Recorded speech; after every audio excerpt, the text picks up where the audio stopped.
ফেরিঘাটের পরিস্থিতি এ নিয়ে বিস্তারিত তথ্য জানাতে আমাদের সাথে যুক্ত হবেন সহকর্মী আব্দুল আলিম। আলিম, ঈদ যাত্রায় ফেরিঘাটে চাপ কেমন দেখছেন, কি তথ্য রয়েছে সেখানকার সার্বিক পরিস্থিতির ব্যাপারে জানাবেন। ঈদ যাত্রার আজকে শেষ দিন, রাত হলে ঈদ। এই শেষ দিনে পাটুরিয়া দৌলতদিয়া নৌ রুটে যাত্রী এবং যানবাহনের চাপ কিন্তু রয়েছে, কিন্তু চাপ থাকলেও কিন্তু এই ঘাটে কোনো ভোগান্তির খবর আমরা এখন পর্যন্ত পাইনি। তো যাত্রীরাও বলছেন যে তারা স্বাচ্ছন্দ্যে অতি সহজেই কিন্তু তারা তাদের গন্তব্যে পৌঁছতে পারছে। ঘাট এলাকায় এখন আমরা যেটি দেখতে পেয়েছি যে এই প্রশাসনের পক্ষ থেকে যে তাদের প্রস্তুতি ছিল, সে প্রস্তুতিতে যে মানুষের যাতায়াতের যে ভোগান্তি, সেই ভোগান্তি লাঘবে তারা কাজ করছে। এবং আমরা পুলিশ প্রশাসনের পক্ষ থেকে জানানো হয়েছে যে 1000-এর উপরে কিন্তু পুলিশ সদস্য কাজ করছে এই ঘাট এলাকায় এবং ঢাকার ইসা মহাসড়কে এই ঈদ যাত্রা, যাতে যাত্রীরা নির্বিঘ্নে তাদের গন্তব্যে পৌঁছতে পারে। তো আমি বলে রাখি যে এই দেশের দক্ষিণ পশ্চিমাঞ্চলের 21 জেলার প্রধান প্রবেশ পথ কিন্তু ছিল এই পাটুরিয়া দৌলতদিয়া নৌ রুট। তো পদ্মা সেতু 2022 সালে পদ্মা সেতু চালু হওয়ার পরে কিন্তু এই ঘাটটা যে আগের যে চিরচেনা যে ভোগান্তি, নিত্যদিনের ভোগান্তি ছিল, সেই ভোগান্তিটি কিন্তু এখন আর নেই। তো অধিকাংশ যানবাহন এবং যাত্রীরা পদ্মা সেতু হয়ে যাওয়ার কারণে এই পাটুরিয়া দৌলতদিয়া নৌ রুটে চাপ কমে যায়।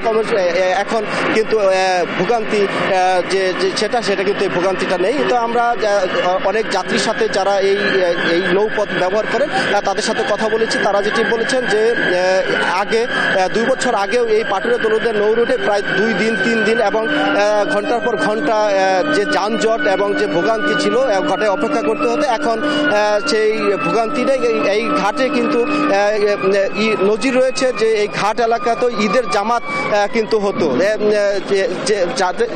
জানাকেই 2 দিন 3 দিন এই ঘাট পার হতে পারতো না। কিন্তু এখন যে স্বস্তির বলা যায় যে একদম এই পাটুরিয়া দৌলতদিয়া নৌ রুটের এই ফেরিঘাটের যে চিত্র, সেটি আসলে স্বস্তির ঈদ যাত্রা বলেই জানিয়েছেন এই যাত্রী এবং যানবাহনের সাথে সংশ্লিষ্টরা।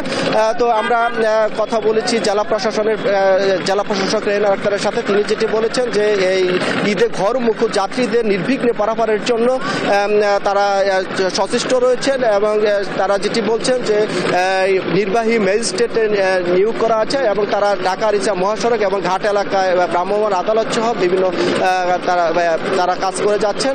এছাড়া ঘাট এলাকায় কিন্তু একটি মেডিকেল ক্যাম্পও করেছে যে যাত্রীরা যাতে এই দুর্বিষহ গরমে অসুস্থ হয়ে গেলে যেন তাদেরকে তাৎক্ষণিক চিকিৎসা দেওয়া যায়, তার ব্যবস্থা করা হয়েছে। এছাড়া আমরা কথা বলেছি ঘাট কর্তৃপক্ষের সাথে, যে জিসিএম রয়েছেন খালিদ নওয়াজ, তার সাথে। তিনি যেটি বলেছেন যে এই দক্ষিণ পশ্চিমাঞ্চলের যে 21 জেলার মানুষ এবং যানবাহন পারাপারের জন্য এই 20টি ফেরি এবং 30টি লঞ্চ দিয়ে এই যাত্রী এবং যানবাহন পারাপার করা হয়েছে। তো এখন পর্যন্ত কোনো ভোগান্তি হয়নি এবং কি কোনো রকম অনাকাঙ্ক্ষিত ঘটনার খবর আমরা পাইনি। তো একটি ঘটনা গতকালকে আমরা জানতে পেরেছি যে ঢাকার ইসা মহাসড়কে মানিকগঞ্জ পয়েন্টে কয়েকজন মলম পার্টির খপ্পরে পড়েছিল এবং তাদেরকে রাস্তায় ফেলে যায়। এই একটি ঘটনা ছাড়া আর কোনো ঘটনার খবর ঘটেনি। এই ছিল আমার কাছে মানিকগঞ্জের পাটুরিয়া ফেরিঘাট থেকে ঈদ যাত্রার সর্বশেষ খবর। আমরা চলে যাচ্ছি স্টুডিওতে লাবণীর কাছে। লাবণী, ধন্যবাদ আলিম আমাদের সাথে যুক্ত থাকার জন্য। দর্শক, ঈদ যাত্রায় মানিকগঞ্জের ফেরিঘাটের সর্বশেষ তথ্য জানাচ্ছিলেন আমাদের সহকর্মী আলিম।